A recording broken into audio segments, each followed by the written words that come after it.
Good morning, everyone. Welcome to Breeze Time with Kathy. Today I thought I'd share with you some of my memories of a trip I took about, 5 or 6 years ago to Sicily. Now, I have a wonderful uncle. You may have heard me mention him before. His name is Alexander Ciccinelli. And his parents were born, he's my uncle by marriage, and his parents were born in Italy, and so were his older brothers and sisters. He was born here in the United States. So after he retired, he was a college professor, mathematician, statistician, and he was a biostatistician is what he tells me he did, but a lot of other things. And after he retired, he decided he would discover his Italian roots. And he eventually ended up getting Italian citizenship, so he's a dual citizen of the United States and Italy. And he also usually lives half the year in Italy and half the year in Philadelphia. Now, he had come home last year to Philadelphia, as he usually does in November, to spend the holidays here in the States and be with his children. He has 7 children and grandchildren. And so he's been here in the States because of COVID ever since then. But this is a trip we took. And what I did was I flew to Rome and met him at the Rome airport. And then we took a commuter flight, or so they called it, I think, from Rome to Rome down to Sicily, where we rented a car. And that's where our adventure begins. Well, I wanted to show you a picture of my Uncle Chick. We call him Chick. His real name is Alex Ciccinelli, and of course the Chick comes from Ciccinelli. But so he was my traveling buddy here, and so we headed off. Well, I had to meet him. He was already in Italy, so he was at his apartment in Rome. So I flew to Rome, and he met me at the Rome airport, and then we flew down to Catania.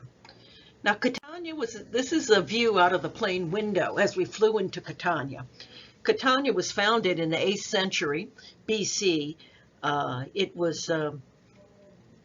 it's been there it's a very ancient city. It was described by Strabo as having that Mount Etna, which you see Mount Etna here in the back, was the source of benefits and evils. And the problem is, of course, during eruptions and lava flow, parts of Catania would be destroyed, and there still is Mount Etna is still an active volcano, and but the soil was very rich here because of the volcanic ash. It's very fertile soil, particularly suited for the growing of grapevines. Well, we rented a car because we were going to drive ourselves, and he wanted for one thing, I was very disappointed because he rented a manual transmission. Now, I learned to drive on a manual transmission, but it had been a long time since I've had to drive a manual. And remember, I'm from New Orleans, and we don't have hills.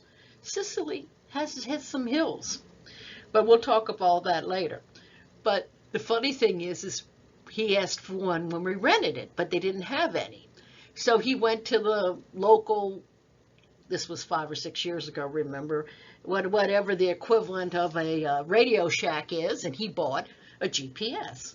The problem is, he didn't like the accent of the voice on the GPS. He said he didn't know how to pronounce any of the Italian names properly.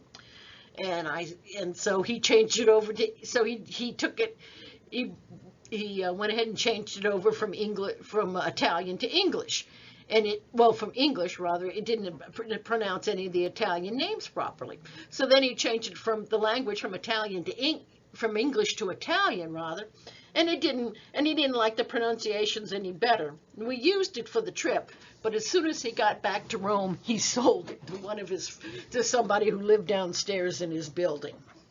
Well, anyway, Mount Etna is really it's the tallest active volcano in Europe.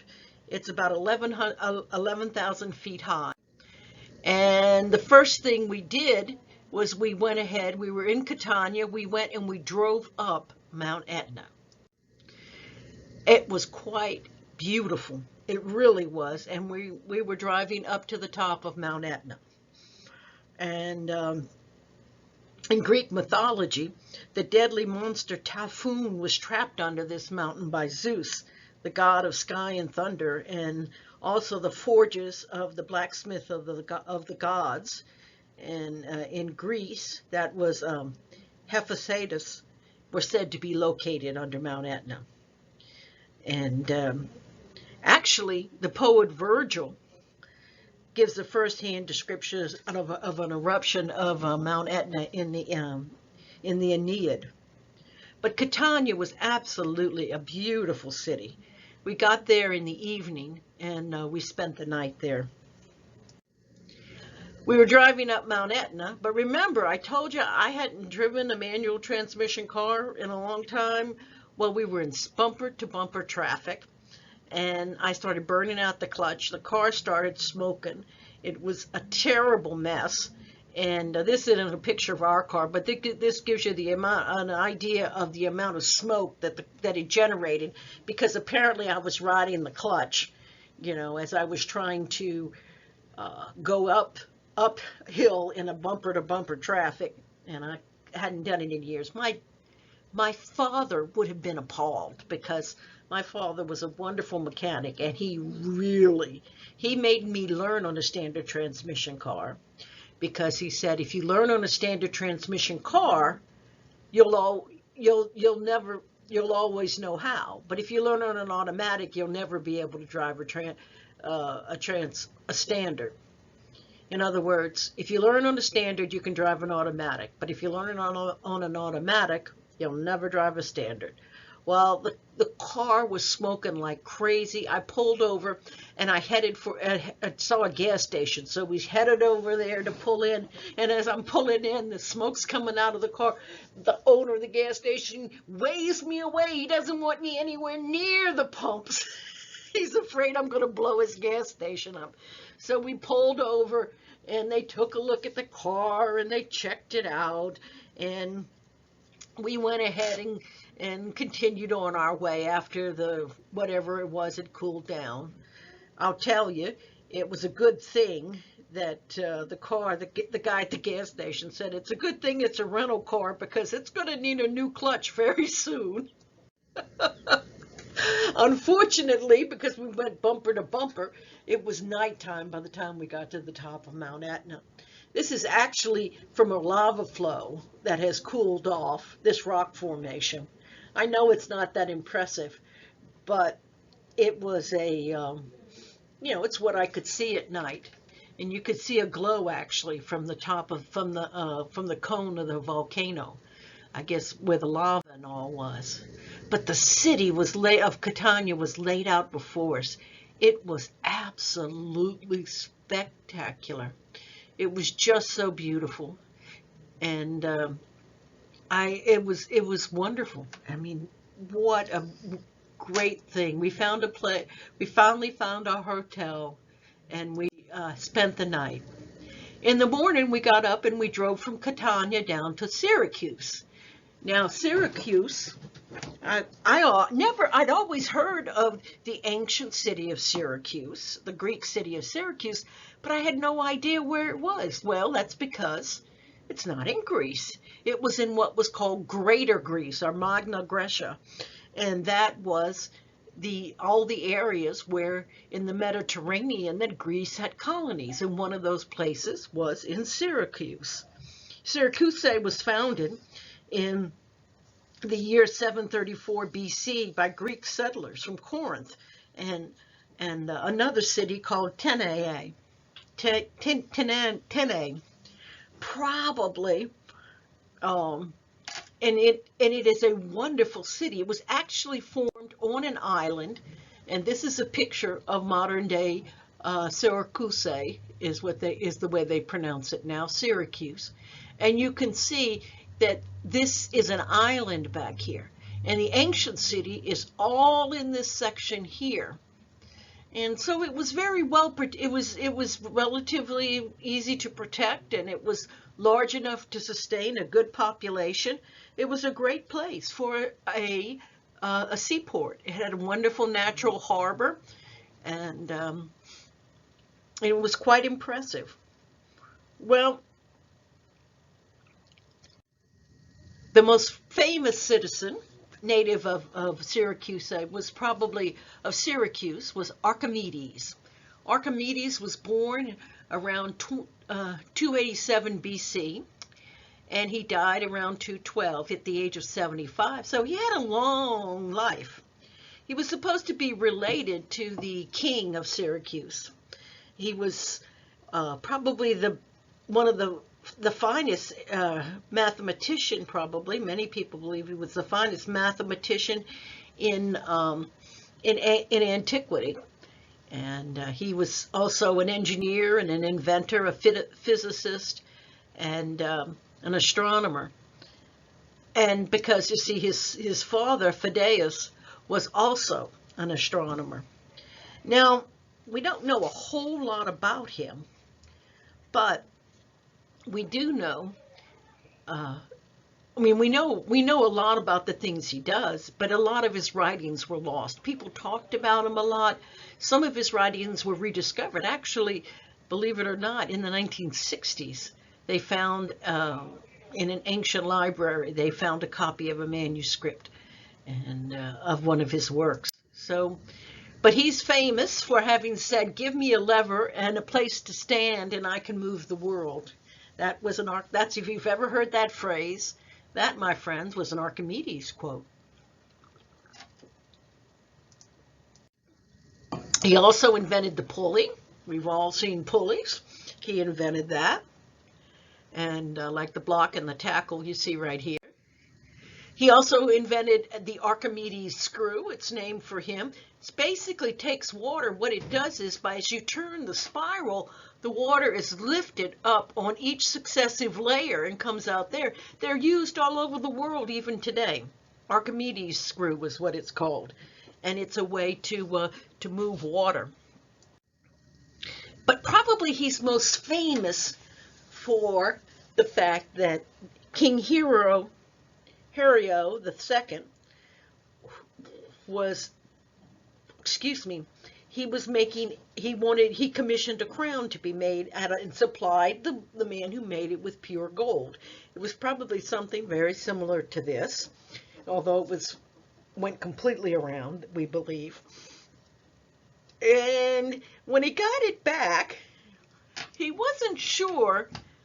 He suspected that the artisan who made it, the goldsmith who made it, might have cut the gold, supposed to be made out of pure gold.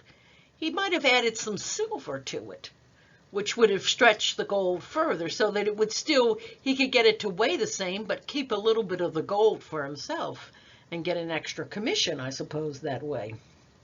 So the king was wanting to know whether he'd been robbed. So he asked Archimedes and others if anyone could figure out how to weigh how to prove whether the crown was made out of 24 karat gold, pure gold, which is what the king had given the man the gold for and had instructed him to do, or whether the king had been cheated. But he didn't want to destroy the crown. Well, it was something that was not, it was very difficult to figure out, because how do you do that? Well, they say, legend has it, that Archimedes had been pondering the problem, and he sat in a tub of water, a bath. And when he did, he noticed that the water level rose. And he realized that effect could be used to determine the volume of the crown. And for practical purpose, water is incompressible. So a submerged crown would displace the amount of water. Let me show you on the next slide. Would displace the amount of water equal to the crown. Well, it is said that when it hit him that he'd be able to do this. He jumped up out of the bath and he ran through the streets yelling, "Eureka!" which means I have found, and because he had found a solution to this problem. Now, whether that part's true or not, but Eureka, you probably heard of the word Eureka. He made it famous. This story probably is what makes the story of the word Eureka famous. Well, you see, what he did was he realized that if he took the same weight of gold, he took the same amount of gold that the king had given the goldsmith, and he suspended it in water. It didn't matter what the shape of the gold was. As long as the water could get on all sides of the gold, it would measure the volume. And the volume should be the same if it should displace exactly the same amount. If the two weighed the same, then it should displace the same. If silver was added, silver is lighter than gold, then it would displace more water. I mean, less, yeah, it would not displace the same amount of water. Well, as it turned out, dun, da, da, da, the goldsmith had cheated the king, for which he promptly was executed. He had mixed in some silver, and it was proven. The king still had an attractive crown, but it wasn't exactly made out of pure gold. Now, he also designed, he's also famous for having designed weapons to protect Syracuse. For one thing, he designed a huge ship, the Syracuse, which could be used for luxury travel, carrying supplies, and as a naval warship. It was said to be the largest ship built in classical antiquity. And according to Athenaeus, it could carry 600 people. It included a garden, a gymnasium, a temple dedicated to the goddess Aphrodite. And however, the ship of that size had an amount of water that would seep in, so he used an Archimedes screw to remove the water from the bilges. And that was one of the first uses he had for that. And it's, as I said, the Archimedes screw was used to move all kinds of things, water, grain, all sorts of things, of granulated solids and liquids. So it's really pretty interesting. But this particular image right here portrays a weapon he developed. It was called the Claw of Archimedes, and it was also known as the ship shaker. And it seemed to be able to be a large metal grappling hook was suspended from an arm. It was dropped on an attacking ship. It would then shake the ship or yank it upward and possibly sink it or capsize it. Now, he also developed all these mathematical things. Oh, this is another one of his great weapons. This weapon was one that he used to divert the sun. He made a ray, a death ray or something, and he supposedly used some sort of shield or parabola or something, some reflective surface to concentrate the rays of the sun and to set ships on fire. It's been tried to be repeated, and though most of the ships were covered in tar back then to protect them from leaks, it would also make them very easily they would burst into flame very easy. We've never been able to duplicate how this weapon supposedly worked. So there's some skepticism that it really worked, but he had something that worked, and it seemed to work that way. Now, he's considered one of the greatest mathematicians of antiquity, as I said. He did things that, he used concepts that would develop into calculus.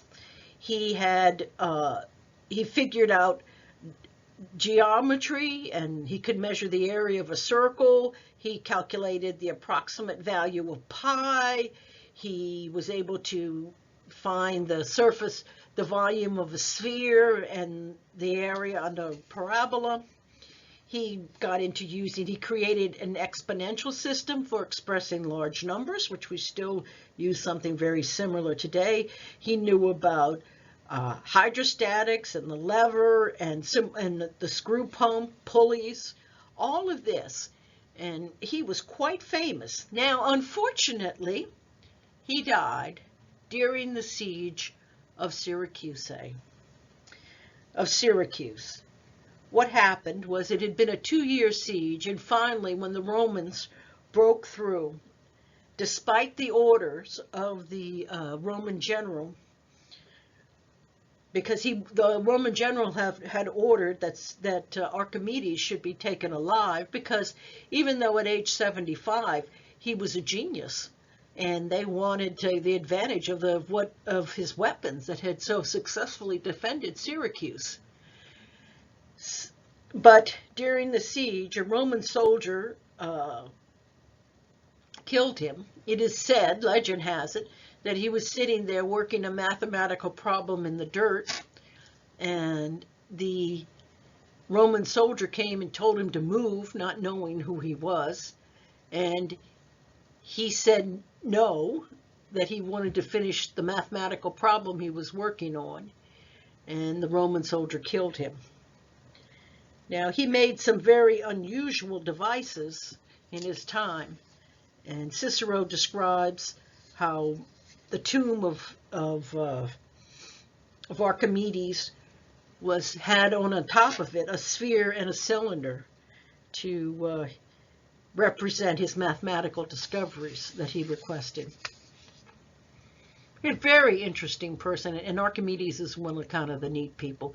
This particular picture of Archimedes also shows an Archimedes screw right here, and shows him with.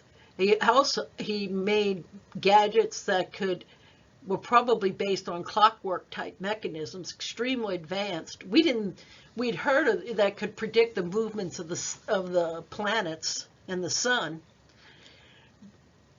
It was skeptical that could even be done. That they could have made such devices as were described were described by ancient writers that Archimedes created. They could be made with sophisticated clockwork mechanisms, but they just didn't think that kind of sophistication existed at the time of Archimedes. However, they have since found a device that was found at a shipwreck, an ancient shipwreck, and it's called the Anthethera device, and it shows that level of sophistication of an ancient clockwork mechanism.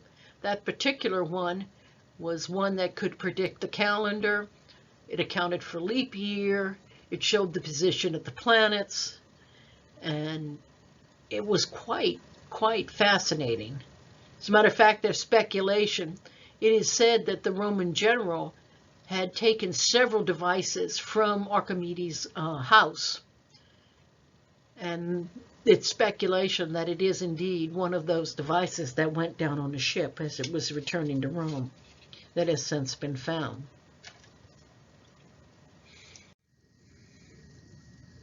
Now, this is a picture of, Cicero talked about finding his tomb, and it had been overgrown, and if you see, there's a sphere and a cylinder on top of it. And the tomb was very difficult to find and overgrown. In modern times, we have not been able to locate it.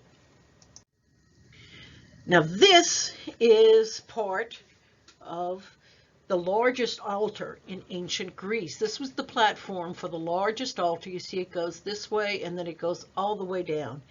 It measures 75 feet by 650 feet. They actually, at one of their great celebrations, they sacrificed 450 oxen on this altar, and to celebrate when the city's tyrant was overthrown. It was really, I can't imagine that. But of course, when they sacrificed those to the gods, they only gave the gods usually the blood and the fat, and then they ate the good meat.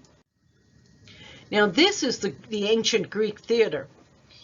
It was built in 471 BC. It's very impressive, and it could hold 20,000 people. Uncle Chick and I looked this over, and it was quite, of course, we've seen a lot of Greek theaters, but this one is a particularly good one. That's a picture of me he took as I'm right there in front of the theater. And you can see the Mediterranean out there beyond it. Now this is an interesting structure. This is called the Ear of Dionysius. It's most likely formed out of an old limestone quarry. This entrance here is 75 feet high, and it extends 213 feet back into the cliff. It bends in an S shape, so it sort of is like the opening into your ear. And because of that, it has very good acoustics.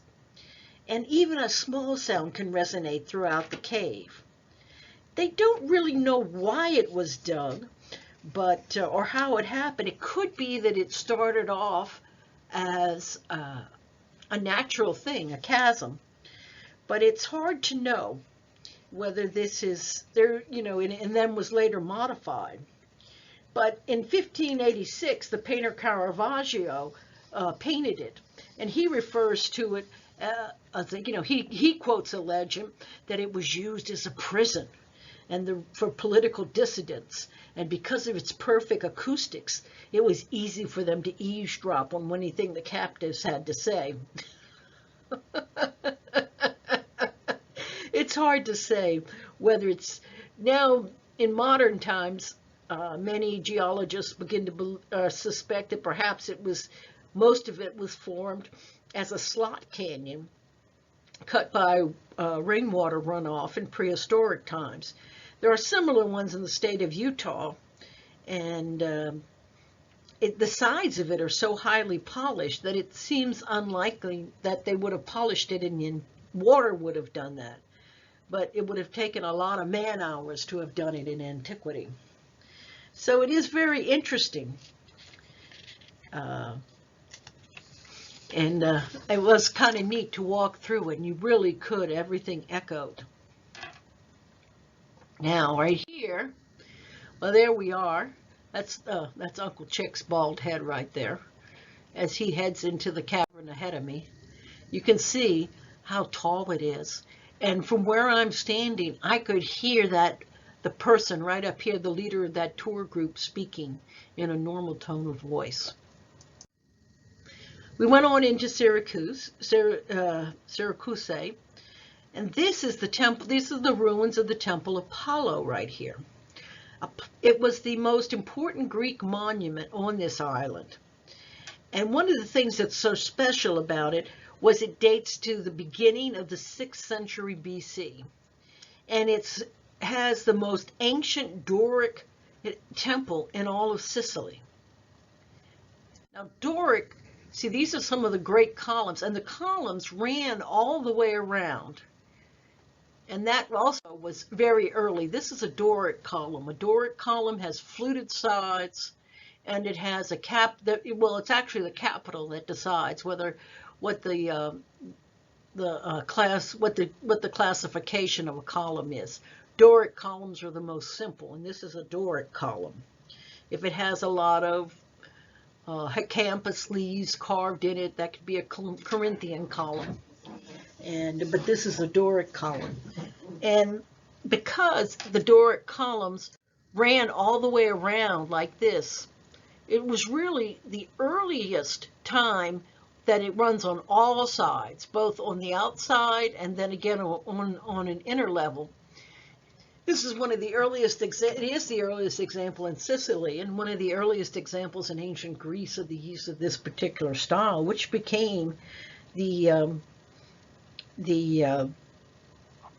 the standard for how temples were built, and for the whole Greek world. And this is one of the earliest examples.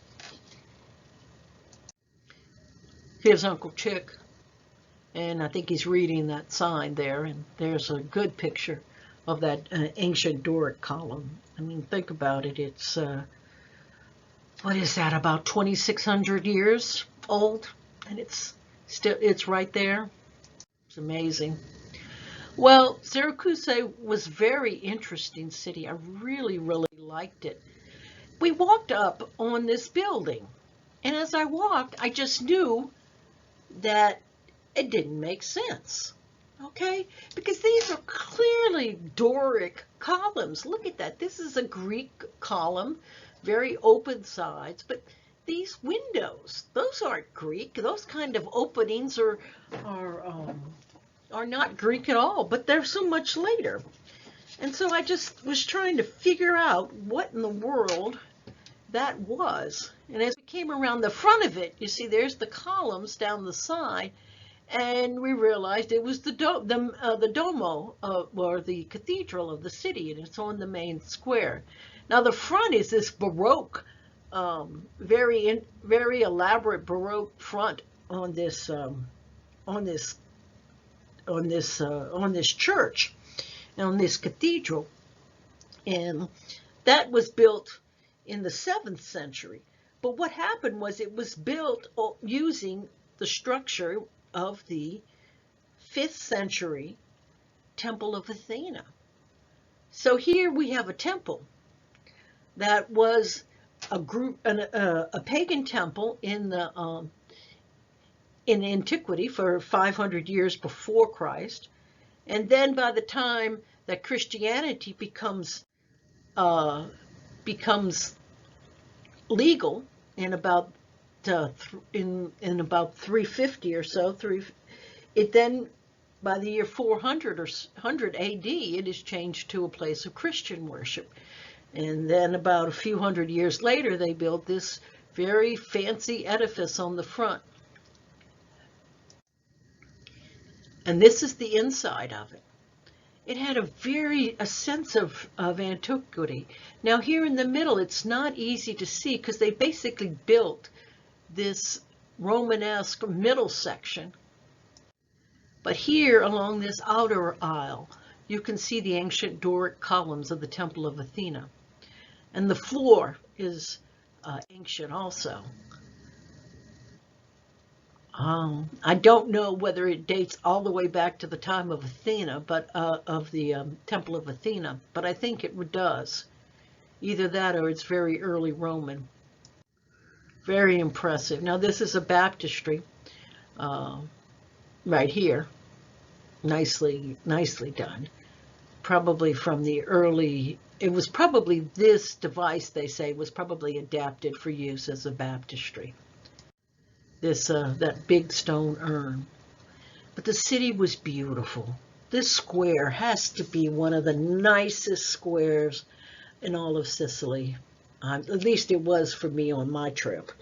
I really, truly enjoyed walking around the streets of Syracuse. As you can see, we were there. It was September. It was not crowded. It was just a beautiful day. The weather was lovely. This is a famous fountain there. It's the Fountain of Diana. Diana is goddess of the hunt. And this is a famous fountain that is there in there. But the streets were just quite lovely. It wasn't a lot of tourists. It was just nice.